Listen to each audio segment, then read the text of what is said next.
ভেঙে যাওয়া মানেই জীবন শেষ হয়ে যাওয়া নয়, ভেঙে যাওয়া মানেই তো আরো একটি সুযোগ রবকে চেনার, চারপাশের মানুষগুলোকে চেনার যারা আপনাকে ভেঙে দিয়েছে।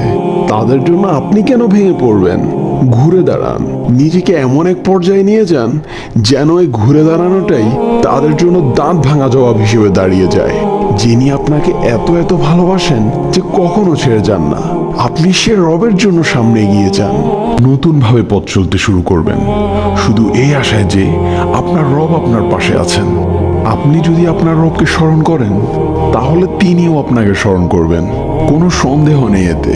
তাই কোনো সংকোচ ছাড়াই আল্লাহর উপর তাওয়াক্কুল করে এগিয়ে যাওয়া আপনার জন্য কল্যাণকর। ভাঙা হৃদয়কে জোড়া লাগানোর জন্য আল্লাহই যথেষ্ট। যে আল্লাহর উপর ভরসা করে তার জন্য আল্লাহই যথেষ্ট। হে আমার রব, আমার এই ভাঙা হৃদয়টি সবসময় আপনাকেই খুঁজে বেড়ায়, শুধু আপনার দয়ার আশায়। কারণ আমি জানি আমার রব আমাকে কখনো নিরাশ করবেন না। আল্লাহ আমাদের সকলকে রবের ফায়সালার উপর সন্তুষ্ট থাকার তৌফিক দান করুন। আমিন।